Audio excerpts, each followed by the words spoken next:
उत्तरकाल post modern periods किस मूल भारतीय राजवंश ने अपने शासकों के चित्र वाले सिक्के जारी किए थे? राइट ऑप्शन सी हो जाएगा सातवाहन वंश। दिए गए विकल्पों में से कौन सा कथन सही नहीं है? राइट ऑप्शन डी हो जाएगा चरक गौतम बुद्ध ने निजी चिकित्सक थे। चरक गौतम बुद्ध के निजी चिकित्सक थे, ये सही नहीं है। बौद्ध धर्म ग्रंथ पाली भाषा में लिखे गए थे, ये सही है। बौद्ध गौतम बुद्ध का जन्म स्थान नेपाल में है, ये भी सही है।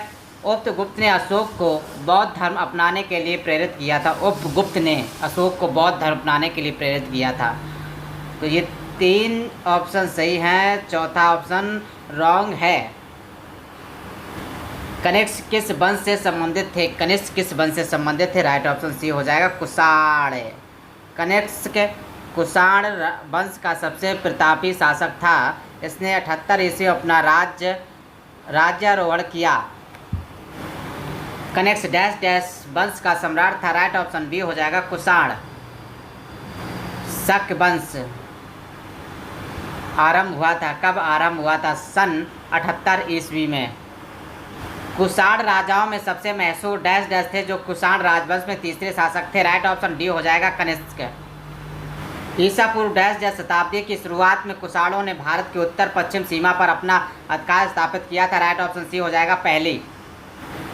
उड़ीसा के उदयगिरी से हाथी गुम्फा शिलालेख कलिंग के राजा डैश डैश ने लिखा था। राइट ऑप्शन ए हो जाएगा खारबेल।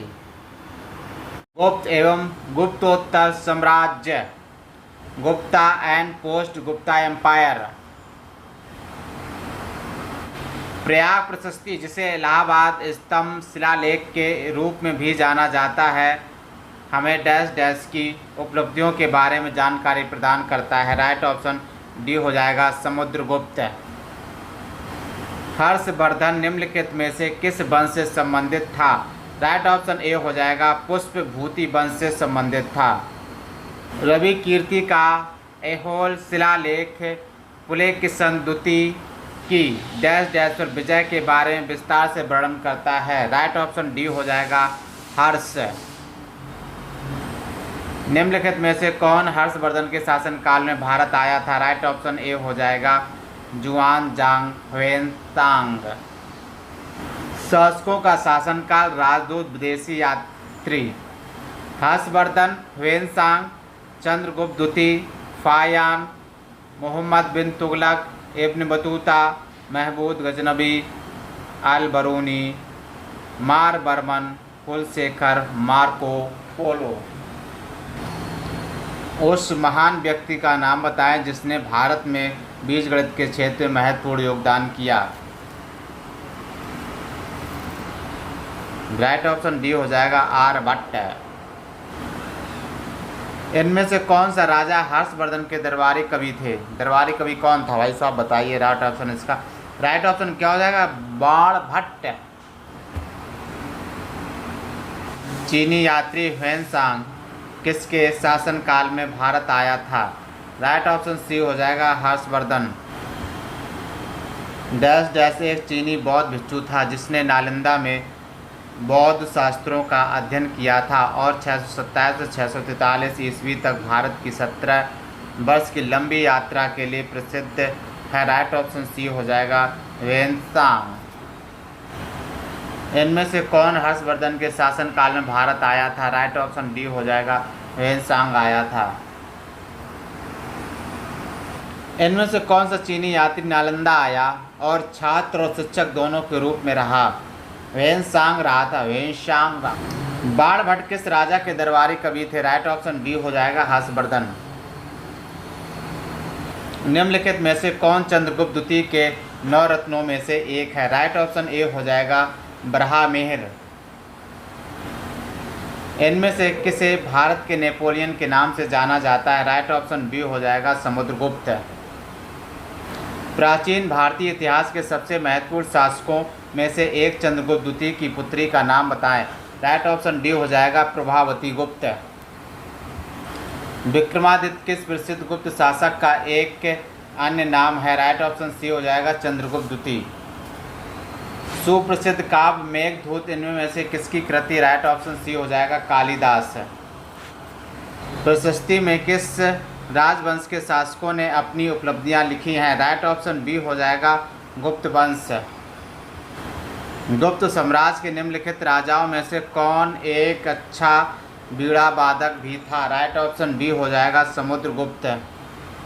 किस युग को प्राचीन भारत का स्वर्ण युग कहा जाता है? राइट ऑप्शन सी हो जाएगा गुप्त साम्राज्य, चौथी शताब्दी। किस काल को भारतीय इतिहास का स्वर्ण युग कहा गया है? राइट ऑप्शन डी हो जाएगा गुप्त काल। नालंदा विश्वविद्यालय को विश्व के महान प्राचीन विश्वविद्यालयों में से एक तथा महत्वपूर्ण बौद्ध शैक्षणिक उत्कृष्टता केंद्र माना जाता है। इसकी स्थापना किस भारतीय शासक ने की थी? राइट ऑप्शन सी हो जाएगा कुमारगुप्त प्रथम। चंद्रगुप्त प्रथम के बाद गुप्त साम्राज्य की बागडोर किसने संभाली? राइट ऑप्शन बी हो जाएगा समुद्रगुप्त ने संभाली। हर्षवर्धन की मृत्यु के बाद प्रतिहार पाल एवं राष्ट्रकूट वंश के राजाओं ने डैश डैश पर आधिपत्य प्राप्त करने के लिए दूसरे के साथ युद्ध किया? राइट ऑप्शन बी हो जाएगा कन्नौज। चौथी शताब्दी की शुरुआत में गुप्तों ने डैश डैश में से एक छोटा सा साम्राज्य स्थापित कर लिया था? राइट ऑप्शन सी हो जाएगा मगध। निम्नलिखित में से कौन सा नगर गुप्त वंश की राजधानी था? राइट ऑप्शन ए हो जाएगा पाटलिपुत्र। गुप्त साम्राज्य के वास्तविक संस्थापक कौन थे? राइट ऑप्शन सी हो जाएगा श्रीगुप्त। गुप्त काल के दौरान चीन के किस यात्री ने भारत का भ्रमण किया था? राइट ऑप्शन बी हो जाएगा फायान। हर्षवर्धन के राजसभा कवि कौन थे? राइट ऑप्शन बी हो जाएगा बाणभट्ट। हर्ष की मृत्यु के बाद 7वीं शताब्दी के आसपास डैश डैश प्रभुत्व में आए और उनके काल को भारत के अंधे युग के रूप में जाना जाता है या माना जाता है? राइट ऑप्शन ए हो जाएगा राजपूत। चंद्रगुप्त द्वितीय ने गुप्त साम्राज्य का डैश डैश ईस्वी में गुजरात तक विस्तार कर लिया था? राइट ऑप्शन डी हो जाएगा 390। चीनी यात्री इत्संग डैश डैश में 3 वर्ष ठहर कर संस्कृत सीखा था? राइट ऑप्शन ए हो जाएगा ताम्रलिपि।